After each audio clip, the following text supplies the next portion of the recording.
A to B உங்கள் பசியார எங்கள் ருசி பேசும்.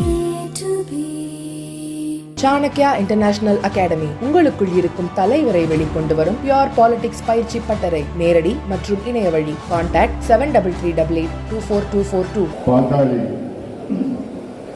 இளைஞர் சங்கத்தில் மாநில செயற்குழு கூட்டத்திற்கு வந்து இந்த கூட்டத்தை மிக சிறப்பாக நடத்தி கொண்டிருக்கின்ற பாட்டாளி இளைஞர் சங்கத்தின் மாநில தலைவர், முன்னாள் சட்டமன்ற உறுப்பினர், என்னுடைய அருமை தம்பி கணேஷ்குமார் அவர்களே, தலைமை நிலை செயலாளர் மரியாதைக்குரிய பேராசிரியர் செல்வகுமார் அவர்களே, பசுமை தாயகத்தின் மாநில செயலாளர் தம்பி அருள் அவர்களே, தேர்தல் பணிக்குழு மாநில தலைவர் திரு ஜெயராமன் அவர்களே, சாமுசாவின் பொன்மலை அவர்களே, பசுமை தாயகத்தின் தம்பி ராதாகிருஷ்ணன் அவர்களே, மாவட்ட செயலாளர் நிர்மல்குமார் அவர்கள், தாயார் ஏழுமலை அவர்கள், கணேசமூர்த்தி அவர்கள், ஈகை தயாளன் அவர்கள், காரணை ராதா அவர்கள், வாசு அவர்கள் மற்றும் பாட்டாளி மக்கள் கட்சியின் மாநில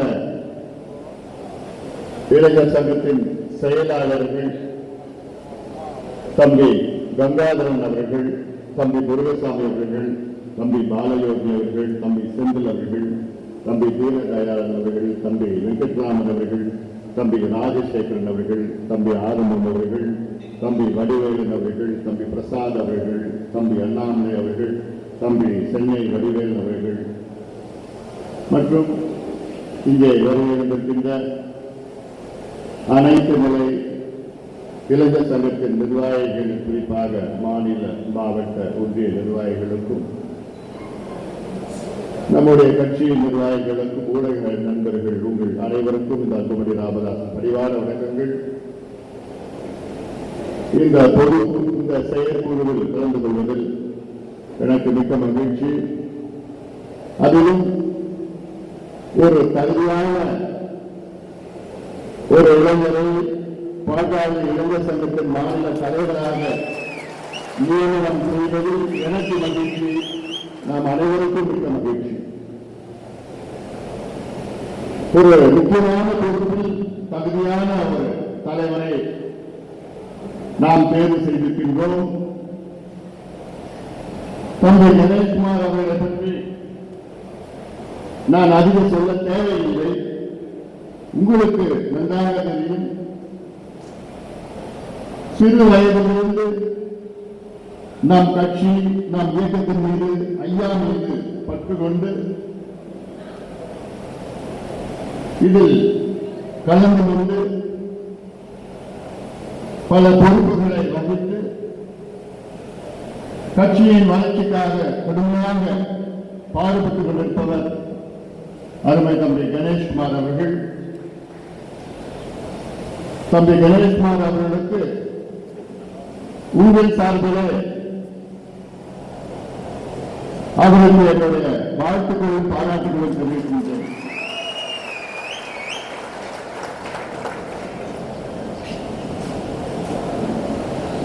பாட்டாளி மக்கள் கட்சியிலே முதல் எனக்கு பொறுப்பு கிடைத்த அந்த பதவி பாட்டாளி இளைஞர் சங்கம் மாநில தலைவர். இதற்காக நான் 8 ஆண்டு காலம் கடுமையாக நான் உழைத்த பிறகுதான் ஐயா அவர்கள் இளைஞர் சங்கத்தின் மாநில தலைவர் பொறுப்பை எனக்கு கொடுத்தார்கள். எனக்கு மிகவும் பிடித்த இந்த பொறுப்பு தமிழ்நாடு முழுவதும் சென்று இளைஞர் சங்கத்தை ஊக்குவித்து, இளைஞர்களை ஊக்குவித்து, எனக்கு முன்பு பேசிய செயலாளர்கள் எல்லாம் பேசினார்கள். கன்னியாகுமரியிலிருந்து கும்மிடிப்பூண்டி வரை, இந்த பக்கம் கோயம்புத்தூரிலிருந்து தஞ்சை வரை, தமிழ்நாட்டில் அனைத்து மாவட்டங்களுக்கு சென்று அங்கே வெள்ளை சீருடை அணிவகுப்பு, இளைஞர்கள் வெள்ளை சீருடை அணிவகுப்பு, ஒயிட் அண்ட் ஒயிட் பெல்ட் போட்டுட்டு வெள்ளை ஷூ போட்டுக்கிட்டு வரிசையா நின்றுட்டு இருப்போம், சொல்லிட்டு இருப்போம். அதெல்லாம் கடந்த காலத்திலே இதெல்லாம் நினைத்துகின்ற போது மிகவும் மகிழ்ச்சியாக இருந்த தருணம். அன்று என்னுடைய அருமை தம்பி அருள்செல்வன் இருந்த காலம் அது. அப்பொழுது எத்தனையோ போராட்டங்கள் இளைஞர் சங்கம் சார்பிலே தமிழ்நாட்டிலே செய்தும் வெற்றியும் கண்டோம். லட்சக்கணக்கான இளைஞர்கள் இந்த போராட்டத்திலே கலந்து கொண்டார்கள். அதன் பிறகு ஒவ்வொரு மாவட்டமாக சென்று இளைஞர் சங்கம் மாநாடுகளை நடத்தினோம், ஒவ்வொரு மாவட்டத்திலும் நடத்தினோம். அதே போன்றுதான் இனி தம்பி கணேஷ்குமார் அவர்கள் ஒவ்வொரு மாவட்டமாக சென்று முதல் கட்டமாக ஒவ்வொரு மாவட்டமாக சென்று இளைஞர்களை கண்டறிந்து இன்னும் சில பொறுப்புகளை நியமனம் செய்து அத்தனை பொறுப்புகளையும் நியமனம் செய்ய வேண்டும், பொறுப்புகளை போட வேண்டும். அதில் எனக்கு ஒரு சின்ன ஒரு வருத்தம், இந்த மேடையில் இளைஞர் சங்கத்தின் சார்பில் மகளிர் யாரும் கிடையாது, இல்லை. அடுத்த கூட்டத்திலே சரிபாதி மகளிர் இளைஞர் சங்கத்திலும் இருக்க வேண்டும். மேடையில் மட்டுமல்ல, இங்கே இந்த பொறுப்புகளிலும் மகளிர் இருக்க வேண்டும். அதையும் தம்பி கணேஷ்குமார் அவர்கள் சரி செய்ய வேண்டும் என்று இந்த நேரத்தில் நான் கேட்டுக்கொள்கிறேன். இந்த செயற்குழு கூட்டம் திடீரென்று 2 நாட்களுக்கு முன்பு ஒரு முடிவு செய்தேன். ஏன் திடீரென்று என்றால், என்னுடைய நடைபயணம் நிகழ்ச்சி அரசு ரத்து செய்துவிட்டார்கள். 100 நாட்கள் நடைபயணம், அதில் கிட்டத்தட்ட 85 நாட்கள் முடிவடைந்து விட்டன. வெற்றிகரமாக நடைபெற்றுக் கொண்டது. திடீரென்று இந்த கரூர் சம்பவத்தை வைத்து மேற்கு பகுதிக்கு செல்கின்ற நடைபயணம் ரத்து. இந்த கண்டிஷன் எல்லாம் இருக்கு, நீ நடத்தக்கூடாது என்று அதை தடை செய்திருக்கிறார்கள். ஒரு தற்காலிகமாக நம்முடைய வழக்கறிஞர் பாலு மூலமாக நேற்றுதான் உயர்நீதிமன்றத்திலே ஒரு தாக்கல் செய்திருக்கின்றோம். நிச்சயமாக அந்த நடைபயணம் தொடரும், முழுமையாக நடைபெறும். தமிழக அரசு சொல்கின்ற காரணம் எல்லாம் வேடிக்கையான காரணம். நீங்கள் தனியார் இடத்தில் நடந்து கொள்ளுங்கள், ஊருக்கு ஒதுக்குமாக நடந்து கொள்ளுங்கள், மக்கள் நடமாட்டம் அதிகமாக இருக்கக்கூடாது, மக்களுக்கு இடைஞ்சல் வரக்கூடாது, போக்குவரத்துக்கு இடைஞ்சல் வரக்கூடாது, அதெல்லாம் சரி. ஊருக்கு வெளியில ஒதுக்குப்புறமா நடத்துவதற்கு எதுக்காக நாங்கள் கூட்டம் நடத்தணும்? ஒரு அரசியல் கட்சியினுடைய ஜனநாயக கடமை மக்களை சந்திப்பது. மக்கள் எங்கே இருக்கின்றார்களோ அங்கேதான் நாங்கள் செல்ல வேண்டும். மக்களிடம் சென்றுதான் நாங்கள் துண்டு பிரசுரம் கொடுக்க முடியும். மக்கள் மத்தியில்தான் நாங்கள் போராட்டம் செய்ய முடியும். நாங்கள் போராட்டம் செய்கின்ற ஒதுக்குப்புறம் இடத்திலே மக்களை அழைத்து வர முடியுமா?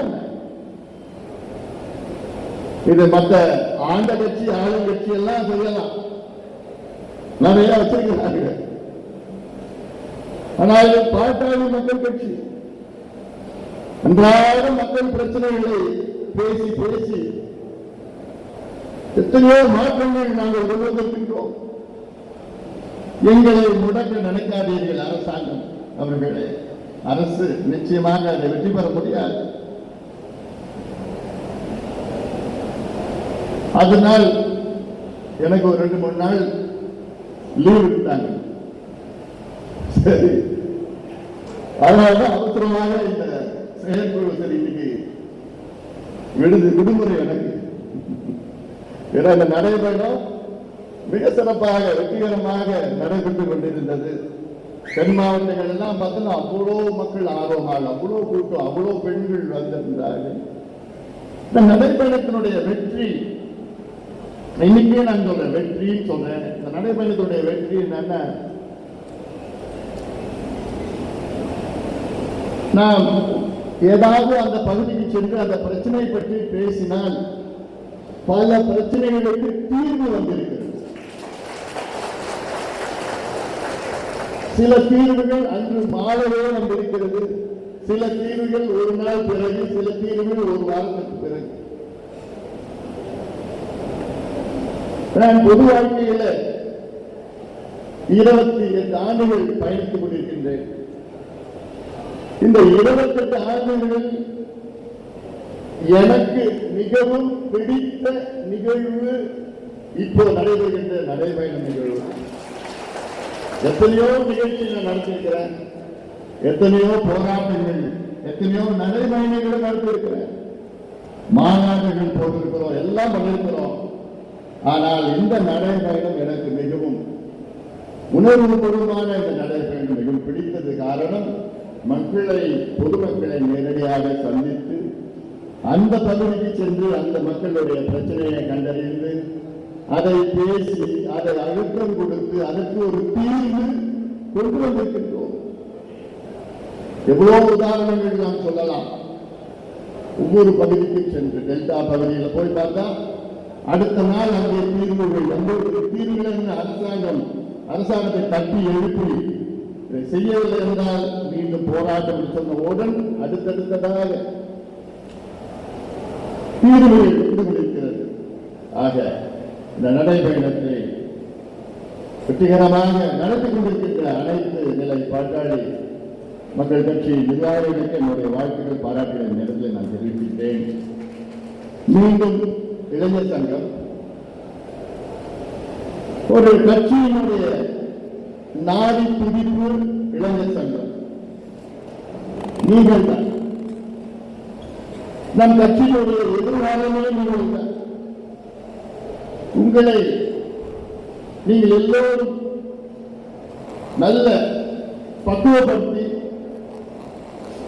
வருகின்ற காலம் உங்களுடைய காலம். அதற்கு நீங்கள் தயார் செய்ய வேண்டும். மேடையில் இருக்கின்ற 12 இளைஞர் சங்கம் செயலாளர்களும் அவ்வழியில் வந்தவர்கள் தான். கடந்த சட்டமன்ற தேர்தலில் 23 சட்டமன்ற தொகுதியில் நாம் போட்டியிட்டோம். அதில் 14 சட்டமன்ற தொகுதிகளில் இளைஞர் சங்கத்தை சார்ந்தவர்கள் தான் போட்டியிட்டார்கள்.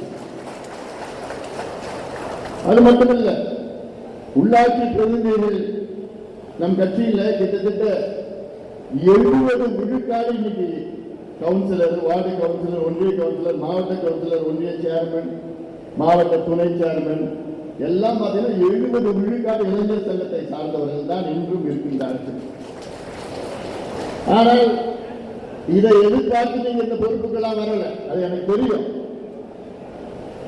அதே வேளையில் உங்களுடைய உழைப்பு அர்ப்பணிப்பான உழைப்பு, உணர்வுபூர்வமான உழைப்பாக நான் பார்க்க வேண்டும். அந்த கட்டத்தில் தான் இருக்கின்றோம். எனக்கு முன்பு பேசியவர்கள் சொன்னாங்க, 2026 சட்டமன்ற தேர்தலில் அன்புமணி ராமதாஸ் யார் கை காட்டுவாரோ அவர்கள் தான் முதலமைச்சர், அவங்க தான் ஆட்சிக்கு வர முடியும் அப்படின்லாம் பேசினாங்க. எனக்கு மனசெல்லாம் வலி.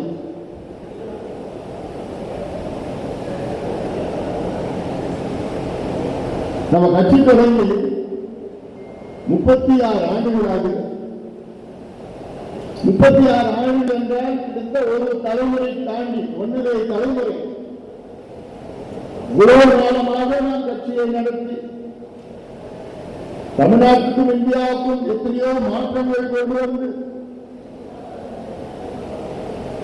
எத்தனையோ சட்டமன்ற உறுப்பினர்கள், நாடாளுமன்ற உறுப்பினர்கள், மத்திய அமைச்சர்கள், மாவட்ட பெருந்தலைவர், ஒன்றிய பெருந்தலைவர் எத்தனையோ பொறுப்புகளை, பதவிகளை கட்சியில் பெற்று 36 ஆண்டுகளுக்கு பிறகு நாம் யாரை கை காண்பிக்கின்றோமோ அவர்கள் வருவார்கள் என்ற நிலைக்கு நாம் வந்திருக்கின்றோம். எல்லாம் சிந்தித்து பாருங்கள். நாம் ஆள வேண்டும், நாம் ஆட்சிக்கு வர வேண்டும், நம் கட்சியை ஆட்சிக்கு வர வேண்டும், அந்த உணர்வு எல்லாரும் மனசுல இருக்கு. ஆனால் அது ஒரு சூழல் இன்றைக்கு ஒரு தற்காலிகமாக இல்லை, அவ்வளவுதான். அதற்கு என்ன காரணம் என்றெல்லாம் நான் இப்போ சொல்ல போவது கிடையாது, அதுக்குள்ள நான் போவது கிடையாது. சரி, இந்த நிலைக்கு வந்துட்டோம். அடுத்தது என்ன? அடுத்தது நிச்சயமாக இளைஞர் சங்கத்தை பலப்படுத்தி, மாணவர் சங்கத்தை பலப்படுத்தி, மகளிர் சங்கத்தை பலப்படுத்தி, ஏன்னா இந்த 3 சங்கத்தில் இளைஞர்கள் இருக்கிறார்கள். இளைஞர்கள் நினைத்தால் நிச்சயமாக ஒரு ஆட்சி மாற்றத்தை கொண்டு வர முடியும். எத்தனையோ உதாரணங்கள் இருக்கிறது, இவ்வளவு உதாரணங்கள் இருக்கிறது, சமீப உதாரணங்கள் இருக்கிறது, கடந்த கால உதாரணங்கள் எல்லாம் இருக்கிறது. இளைஞர்கள் இப்போ அது வர ஜெனரேஷன் ஜி அப்படின்னு வச்சிருக்கிறாங்க, ஜென் ஜி வைக்கிறாங்க, என்னமோ வச்சுட்டு போட்டோம். ஏன்னா வரலாற்றை திருப்பி பார்த்தால் எத்தனையோ மாற்றங்கள் இளைஞர்களால், ஆட்சி மாற்றம் கிடையாது, மாற்றங்கள். இப்போ ஜல்லிக்கட்டு எடுத்துருங்க. ஜல்லிக்கட்டு நம்முடைய தமிழ்நாட்டுடைய பாரம்பரியம், நம்முடைய கலாச்சாரம். இதை உச்ச நீதிமன்றம் தடை செய்தது. மத்திய அரசு அமைதியா இருந்தது அந்த காலத்தில். அப்போ அந்த நேரத்தில் இளைஞர்கள், தமிழ்நாட்டு இளைஞர்கள் அவர்களாக கூடினார்கள். கூடி 3 நாள் தான், 3 நாள் போராட்டம் நடத்தி, போராட்டம் அமைதியான முறையில் சும்மா உட்கார்ந்தாங்க, குடும்பம் உட்கார்ந்தாங்க இளைஞர்கள். உச்ச நீதிமன்றம் தீர்ப்பை மறுபரிசீலனை செய்து தீர்ப்பை மாற்றி அதை மத்திய அரசு ஏற்றுக்கொண்டு சட்டத்தை மாற்றுகின்ற அளவுக்கு இளைஞர்கள் ஒரு மாற்றத்தை கொண்டு வந்தார்கள் என்றால் இது ஒரு சட்டத்தை மாற்றுகின்ற செயல். அவ்வளவுதான். ஆட்சி மாற்றம் நினைத்து பாருங்கள். 2010, 11, 12 அரப் ஸ்பிரிங் ரெவல்யூஷன் என்று சொல்வார்கள். அரப் நாட்டின் பகுதியில் அந்த கிளர்ச்சி, இளைஞர்கள் கிளர்ச்சி துனிசியா நாட்டிலே நடைபெற்ற தொடக்கத்திலே ஒரு கிளர்ச்சி. துனிசியாவில் ஒரு இளைஞர், படித்த இளைஞர், அவனுக்கு வேலை கிடையல, வேலை இல்லாத கல்லூரியில் ஆப்பிள் விட்டுட்டு இருந்தான். படிச்சிருக்கிறான், டிகிரி படிச்சிருக்கிறான். ஆனா அவனுக்கு வேலை இல்லாத கல்லூரியில் ஆப்பிள் விட்டுட்டு இருந்தான். அங்க இருக்கின்ற முனிசிபாலிட்டி அதிகாரி, நீங்க ஆப்பிள் விற்கக்கூடாது அப்படின்னு சொல்லி அவனை அடிச்சு அசிங்கப்படுத்தி அந்த ஆப்பிள் வண்டியை தள்ளி விட்ட பிறகு அதை தற்கொலை பண்ணி அவமானம் தாங்காம இதுதான் நடந்தது. இது நடந்த பிறகு அந்த சம்பவத்தையும் அந்த தற்கொலையும் அப்போ வீடியோவில் போட்டாங்க, போன்ல போட்டு உடனடியாக அங்க இளைஞர்கள் தாங்கிக் கொள்ள முடியும். அவ்வளவு பேர் வந்தாங்க, சாரசாரியா வந்தாங்க, கூடனாங்க. 25 ஆண்டுகளாக ஆண்ட துனிசியா நாட்டின் அதிபர் 3 நாள்ல நாட்டை விட்டு ஓடி போயிட்டார். 3 நாள் இளைஞர்கள். அங்க இருந்து அல்ஜீரியாவில், பக்கத்து நாடு அல்ஜீரியாவில் அந்த போராட்டம் நடந்தது. உடனே பக்கத்தில் பத்திக்கிச்சு. அங்கேயும் அதிபர் மாற்றப்பட்டார். அவர்கள் ஈஜிப்ட் நாட்டில் முபாரக் 27 ஆண்டுகளாக அதிபராக இருந்தார் ஈஜிப்ட் நாட்டில். அந்த நாட்டில் 2-3 நாள்ல இளைஞர்கள் ஒன்று சேர்ந்து 27 ஆண்டுகளாக ஆண்ட அந்த அதிபர் முபாரக் தூக்கி வீசப்பட்டார். அப்படி பல நாடுகளில் மாற்றம் வந்தது. யாராலும் உங்களை போன்ற இளைஞர்களால் மாற்றம் வந்தது. இது 15 ஆண்டுகளுக்கு முன்பு நடந்த வரலாறு. இந்த ஆண்டு நடந்த ஒரு வரலாறு நம்முடைய அண்டை நாடு நேபாள். அங்கேயும் ஜெனரேஷன் Z அவர்கள் எழுந்தார்கள், கொதித்து எழுந்தார்கள், போராட்டம் நடத்தினார்கள். காரணம், நேபாள் நாட்டிலே ஊழல், வேலை வாய்ப்பு கிடையாது, ரொம்ப ஒரு மோசமான ஒரு சூழல். இதனால் அங்கே இருக்கின்ற இளைஞர்கள் கொதித்து அங்கே 2 நாளில் ஆட்சி மாற்றம் நடந்தது. அங்கே இருக்கின்ற பிரதமர் மந்திரி வெளியே தப்பிச் சென்றார். செய்த முறை தப்பு, வன்முறையில் ஈடுபட்டார்கள், அது நிச்சயமாக தவறு. ஆனால் நோக்கம் சரியான நோக்கம். எங்களுக்கு ஒரு ஆட்சி மாற்றம் வேண்டும், நல்ல நேர்மையான ஆட்சி வேண்டும், நாணயமான ஆட்சி, நம்பிக்கையான ஆட்சி வேண்டும், இளைஞர்களுக்கு வேலை வாய்ப்பு வழங்க வேண்டும், விவசாயிகளை மதிக்க வேண்டும், பெண்களுக்கு பாதுகாப்பு வழங்க வேண்டும், நல்ல தரமான கல்வி கொடுக்க வேண்டும், தகுதியான தரமான சுகாதாரம் வேண்டும் என்ற நோக்கத்திலே தான் அந்த கிளர்ச்சி நடந்தது, அந்த போராட்டம் நடந்தது, புரட்சி நடந்தது. கடந்த ஆண்டு பங்களாதேஷ் நாட்டில் இதே போன்ற ஒரு புரட்சி நடந்தது. அங்கேயும் ஆட்சி மாற்றம் நடந்தது. 2 ஆண்டுகளுக்கு முன்பு இலங்கையிலே அங்கேயும் ஒரு புரட்சி நடந்தது. இளைஞர்கள் ஒன்று சேர்ந்து அங்கே ஆட்சி மாற்றம் நடந்தது. எப்படி ஒவ்வொரு முறையும் ஒவ்வொரு நாட்டிலும், நம் அண்டை நாட்டிலும் இளைஞர்கள் சேர்ந்து புரட்சி நடத்தி ஆட்சி மாற்றத்தை கொண்டு வந்தார்கள். அவர் செய்த முறை தவறான முறை, வன்முறையில் ஈடுபட்டார்கள், அது தவறு. ஆனால் செய்த நோக்கம் சரியான நோக்கம், மாற்றம் வேண்டும். இதே போன்றுதான் உங்களால் தமிழ்நாட்டிலே அமைதி புரட்சி நடைபெற வேண்டும், ஆட்சி மாற்றம் நடைபெற வேண்டும், திமுக ஆட்சி தூக்கி எறிய வேண்டும், தூக்கி எறியப்பட வேண்டும். அது நீங்கள் கவனமாக இருக்க வேண்டும். அதை நீங்கள் தெரிந்து கொள்ளுங்கள். இதுதான் உங்களுக்கு அடுத்த ஒரு 6 மாத வேலை திட்டம். முதலில் நீங்கள் இருக்கின்ற நிர்வாகிகளை முழுமையாக நியமனம் செய்து அவர்களுக்கு பயிற்சி அளித்து, இப்பொழுது உறுப்பினர்கள் நாம் சேர்க்கின்ற அந்த நேரத்தில் இருக்கின்றோம். உறுப்பினர்கள் சேர்த்து அதில் நீங்கள் உங்கள் அதிக கவனம் நீங்கள் செலுத்த வேண்டும்.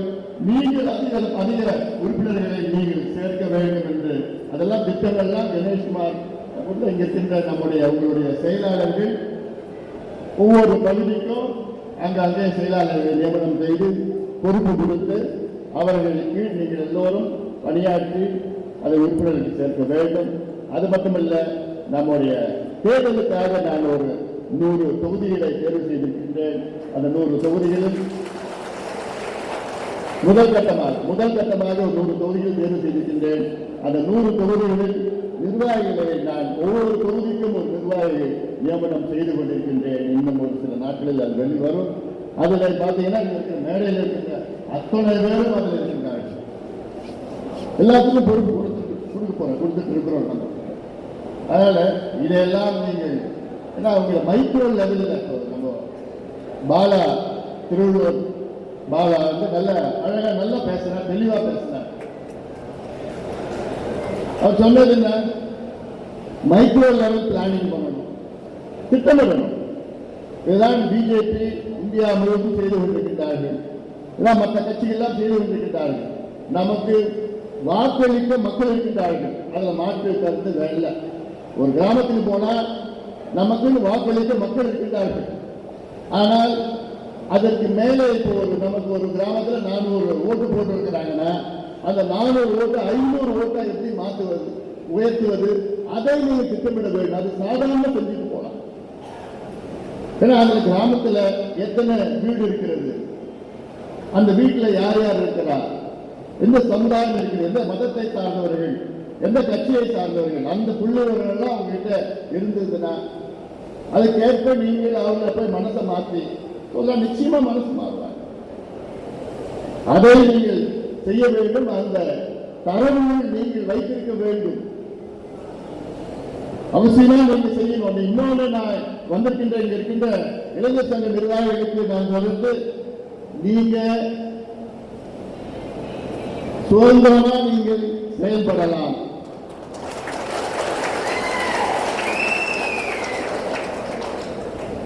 ஏன்னா உங்களுக்கு அத்தனை பேருக்கும் திறமை இருக்கிறது, தகுதி இருக்கிறது.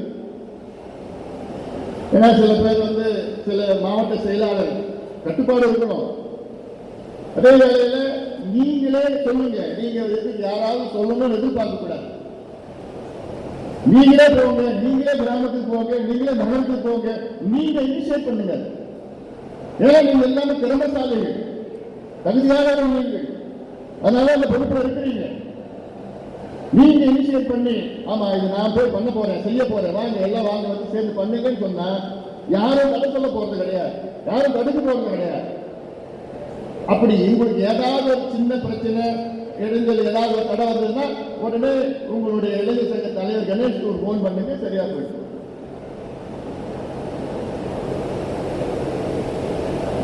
அதனால இதை நீங்கள் அவசியமாக அதை செய்ய வேண்டும் என்று இந்த நேரத்தில் நான் கேட்டுக்கொள்கிறேன். ஏன்னா பாட்டாளி மக்கள் கட்சி இளைஞர் சங்கத்தை நம்பி இருக்கிறது, உங்களை நம்பி இருக்கிறது. இது எவ்வளவு பெரிய வார்த்தை நான் சொல்லியிருக்கிறேன்.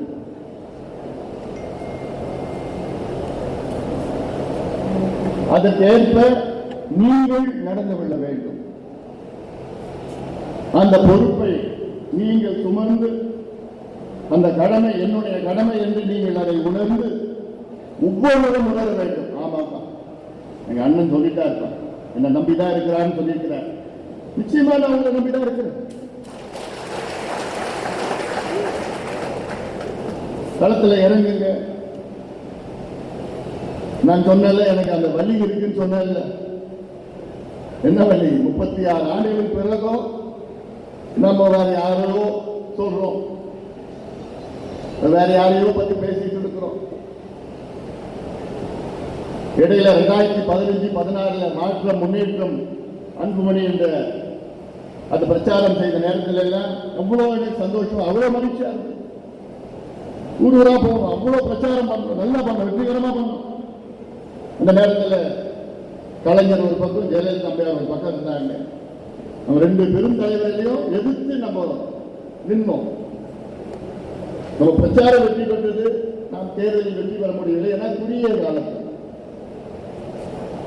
ஆனா இன்னைக்கு அதெல்லாம் செஞ்சிருந்தோம்னா எங்கேயோ போயிருக்கலாம், எப்படியோ இருக்கலாம்.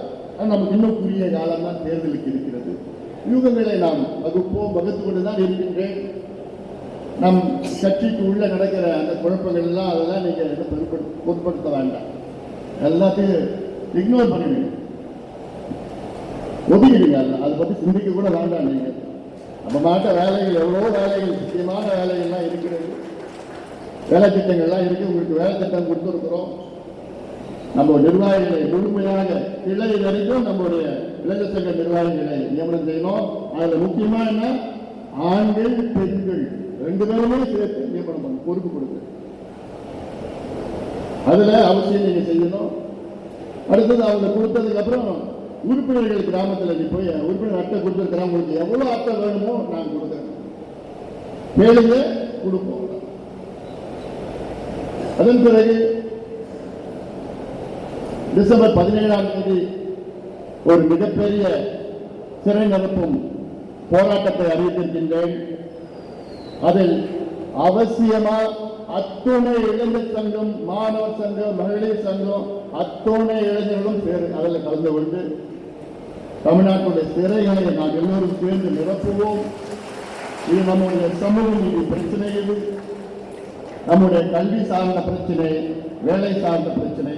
இதை நிச்சயமாக நாம் வெற்றிகரமாக செய்ய வேண்டும். இதற்கு மிகப்பெரிய காரணங்கள் இருக்கிறது. இதெல்லாம் நான் உங்களுக்கு துண்டு பிரசுரம் சம்பந்தமா ஒரு பாட்டு சம்பந்தமா லோகோ, நம்ம மாநாடு எப்படி செஞ்சோமோ அதே போலதான் நான் செய்ய போறேன். முதல்ல இந்த நடைபயணம் முடிச்சதுக்கு பிறகு, அதன் பிறகு அந்த வேலைகள் எல்லாம் உங்களுக்கு நான் வேலை திட்டங்களை நிறைய செய்ய போறேன். நீங்க ஒவ்வொரு பகுதிக்கு சென்று ஏன் இந்த சிறை நிரப்பு போராட்டம், எல்லாமே நான் உங்களுக்கு தெளிவாக நம்ம கொடுக்க போகிறோம். அதெல்லாம் நீங்கள் மனதிலே ஏற்றி வையுங்கள். அதனால் இந்த வேலைகளெல்லாம் நீங்கள் அவசியமாக அதை செய்ய வேண்டும். அது இல்லாமல் சாதிவாரி கணக்கெடுப்பு தமிழக அரசு நடத்த வேண்டும், அவசியமாக நடத்த வேண்டும் என்று நம்முடைய கோரிக்கை, நீண்ட கால கோரிக்கை. அதிலும் குறிப்பாக நம்முடைய காவலர் சமூக நீதி போராளி மருத்துவர் ஐயா அவர்கள் என்னைக்கு பொது வாழ்க்கையில் வந்தாரோ, 1980 வந்தாரோ, அன்றிலிருந்து இன்னைக்கு வரைக்கும் கோரிக்கை வச்சிருக்கிறார். 45 ஆண்டு காலம் மருத்துவர் ஐயாவுடைய கோரிக்கை இன்னும் நிறைவேறாமல் இருக்கிறது. நிச்சயமாக நிறைவேறும். இது ஏதோ ஒரு சாதி பிரச்சனை கிடையாது. இது ஒட்டுமொத்தம் தமிழ்நாட்டினுடைய வளர்ச்சி பிரச்சனை. இது சம்பந்தமா பல முறை நான் பேசியிருக்கிறேன், உங்களுக்கும் தெரியும். உங்ககிட்ட நான் அது ஞாபகப்படுத்தணும்னு அவசியமே இல்லை. நீங்க எல்லாமே தெளிவானவர்கள்.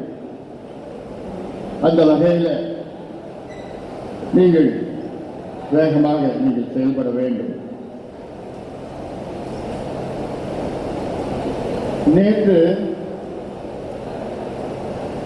தமிழ்நாட்டினுடைய தொழில்துறை அமைச்சர் TRD ராஜா அவர்கள் ஒரு அறிக்கையை வெளியிட்டார். அதுல என் பேரை சொல்லி என்னை குறிப்பிட்டு நான் தமிழ்நாட்டுக்கு முதலீடு வருவது, தொழில் முதலீடு வருவதை நான் எதிர்க்கின்றேன் என்றெல்லாம் சொல்லி, இது என்னுடைய குடும்பத்தில் பிரச்சனைகள் எல்லாம் இருக்கிறது என்றெல்லாம் சொல்லி அதை பேசியிருக்கின்றார். தமிழ்நாட்டில் தொழில் முதலீடு உண்மையாக வந்தால் எங்களுக்கெல்லாம் மகிழ்ச்சி தான். இன்னும் தொழில் முதலீடு வந்தால் வேலை வாய்ப்பு உருவாகும், பொருளாதாரம் முன்னேறும். அதில் யாரும் மறுக்க போவது கிடையாது, எல்லோருக்கும் மகிழ்ச்சி தான். ஆனால் திமுக அரசு என்னைக்கு வந்ததோ அன்றிலிருந்து பொய்யை மீண்டும் தொடர்ந்து சொல்லிக் கொண்டு வருகிறது. தமிழ்நாட்டிலே இவ்வளவு முதலீடு வந்துவிட்டது, இவ்வளவு பேருக்கு வேலை கிடைத்து விட்டது, இவ்வளவு வளர்ச்சி அடைந்து விட்டது என்றெல்லாம் தொடர்ந்து பொய்யை மீண்டும் மீண்டும் ஒரு பொய்யை தொடர்ந்து சொல்லிக் கொண்டிருக்கின்ற திமுக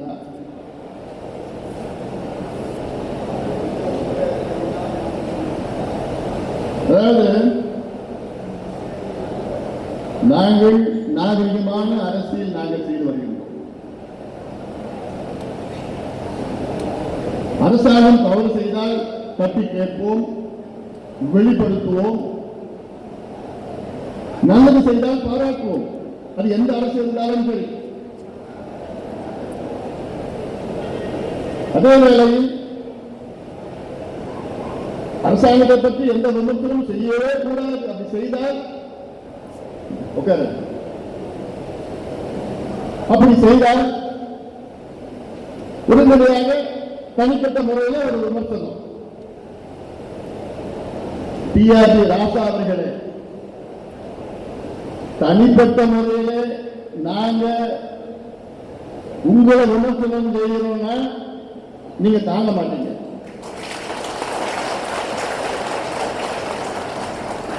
நான் கேட்ட கேள்விக்கு நீ பதில் சொல்லுங்க.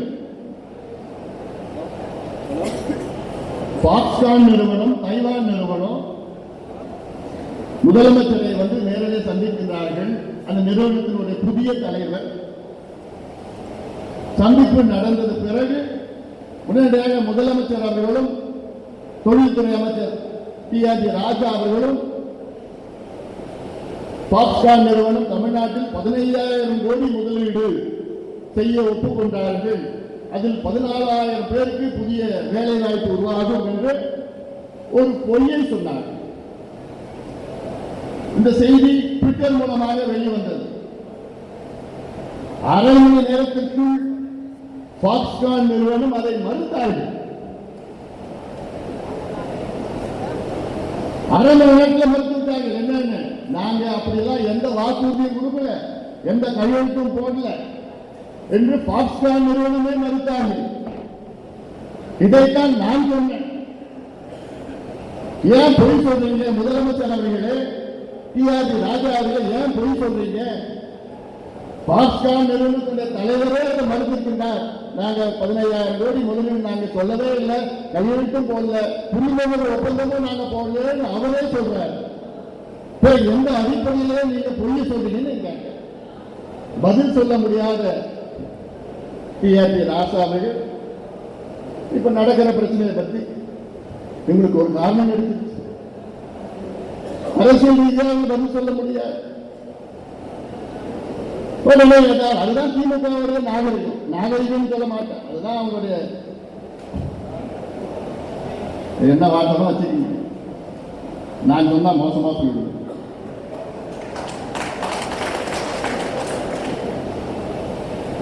ஆனா நாங்க அப்படி கிடையாது.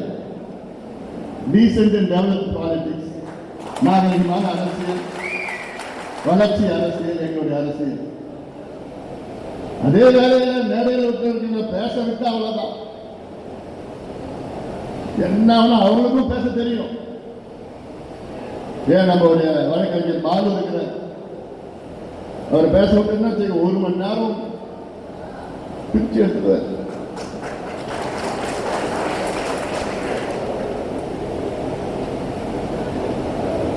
திமுக அரசு வந்த பிறகு தமிழ்நாட்டில் தொழில் முதலீடு எவ்வளவு நடந்திருக்கிறது என்று நான் ஒரு ஆவணத்தை நான் தயார் செய்து கொண்டிருக்கின்றேன்.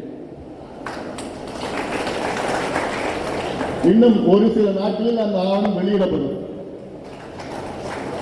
நான் சும்மா ஆவணம் சொல்ல போவதில்லை. 11,62,000 கோடிக்கு முதலீடு தமிழ்நாட்டில் நடந்ததாக தொடர்ந்து பொய் சொல்லிக் கொண்டிருக்கின்ற திமுக அரசே, டிஆர்பி ராசாவே, முதலமைச்சர் அவர்களே, இன்னும் கொஞ்ச நாள் கொஞ்சம் பொறுத்துக்குங்க. நீங்க சொன்ன அந்த தேர்தலுக்கு முன்பு 505 வாக்குறுதிகள், அதை பற்றி விதிகள் எங்கேன்னு ஒரு புத்தகம் நான் போட்டேன். அந்த 55 வாக்குறுதியில் வெறும் 66 வாக்குறுதி தான் நீங்க நிறைவேற்றிருக்கிறீர்கள் என்று பட்டியலிட்டு புள்ளிவிவரத்தோடு நான் வெளியிட்ட அந்த புத்தகத்தை வெளியிட்ட இன்னைக்கு வரைக்கும் பதில் அளிக்கின்றேன்.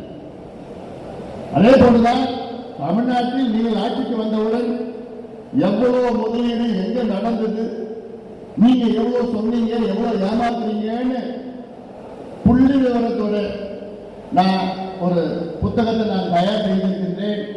அதை இன்னும் கொஞ்ச நாள் வெளியிட போறேன். ஏன்னா தமிழ்நாட்டில் திமுக செய்த ஒரே ஒரு முதலீடு, பெரிய முதலீடு திமுக செய்திருக்கு தமிழ்நாட்டிற்கு. என்ன? பொய் என்ற முதலீடு. அதை தவிர அவர் எதுவுமே செய்யல. அது இந்த புத்தகம் மூலமா தெரிய வெளியில வந்துடும். அப்ப கேட்கலாம் டிஆர்பி ராசாவை கேட்கலாம், இதே கேள்வி கேட்க போறோம். அதனால இது ஒரு பக்கம் இருக்கிறது. அடுத்தது நீங்கள் நம்ம இதற்கு முன்பு தம்பி அருள் அவர்களும் சரி, தம்பி கணேஷ்குமார் அவர்களும் கொஞ்சம் உணர்ச்சி வசப்பட்டு கொஞ்சம் பேசினாங்க. நடக்கின்ற சூழல் எல்லாம் பற்றி பேசினாங்க. அதை பற்றி நான் இது வரைக்கும் எங்கேயும் நான் பேசுறது கிடையாது. ஏன்னா மருத்துவர் ஐயா அவர்கள் ஒரு சமூக சீர்திருத்தவாதி, ஒரு சோசியல் ரிஃபார்மர் ஐயா அவர்கள். ஐயாவை போன்று யாரும் பிறக்க போவது கிடையாது. ஐயா நம் கட்சியினுடைய நிறுவனர். ஐயாவை பற்றி யாருமே தவறுதலாக பேசக்கூடாது, ஒரு சின்ன பதிவுகளும் போடக்கூடாது. ஆனா ஐயா நம்முடைய குலதெய்வம். ஐயாவை சுற்றி சில தீய சக்திகள் இருந்து ஐயாவை தவறுதலாக வழிநடத்தி ஐயாவுக்கு பொய்யான செய்திகளை சொல்லி சொல்லி சொல்லி ஒரு சூழலை உருவாக்கின்றார்கள். அதையெல்லாம் நாம் முறியடித்து நம்முடைய வேலைகளை நாம் செய்தால் போதும். நாம் வேகமாக நாம் முன்னேற வேண்டும். இப்போ நமக்கு ஏற்பட்டது, நம் கட்சிக்கு ஏற்பட்டது ஒரு சிறிய சறுக்கல், அவ்வளவுதான். நாம் எழுந்து நின்று வேகமாக நாம் வளர்ச்சி அடைய வேண்டும். வளர்ச்சி அடைந்தவர்களுக்கு இன்னும் வேகம் வேண்டும். அந்த வேகம் உங்களால் வர வேண்டும், இளைஞர் சங்கத்தால் வர வேண்டும். அதற்குத்தான் இளைஞர் சங்கம் தலைவர் புது தலைவரை நாம் நியமனம் செய்து அந்த வேகத்தை அதிகப்படுத்தி உங்களுக்கு என்னென்ன உதவிகள் தேவையோ அத்தனையும் நிச்சயமாக நான் செய்வேன். நீங்கள் செய்வது, உங்களிடம் நான் எதிர்பார்ப்பது அர்ப்பணிப்போடு வேகமாக களத்தில் நீங்கள் இறங்கி தைரியமாக நீங்கள் செய்ய வேண்டும், பணிகளை செய்ய வேண்டும், கட்சியை பலப்படுத்த வேண்டும், உறுப்பினர்களை சேர்க்க வேண்டும், ஆங்காங்கே அந்த பிரச்சனை இருந்தால் அதை போராட வேண்டும், போராட்டம் செய்ய வேண்டும் என்று இந்த நேரத்திலே உங்கள் எல்லோரும் அன்போடு கேட்டுக்கொண்டு மீண்டும் இங்கே இருக்கின்ற நம்முடைய மேடையில் இருக்கின்ற அத்துணை நிர்வாகிகளுக்கும் பாட்டாளி இளைஞர் சங்கத்தின் புதிதாக பொறுப்பேற்ற இளைஞர் சங்கத்தின் தலைவராக புதிதாக பொறுப்பேற்ற தம்பி கணேஷ்குமார் அவர்களுக்கும் இங்கே வருகை தந்திருக்கின்ற உங்கள் அனைவருக்கும் என்னுடைய வாழ்த்துக்கள், பாராட்டுகளை தெரிவித்து நன்றியோடு அமர்கின்றேன்.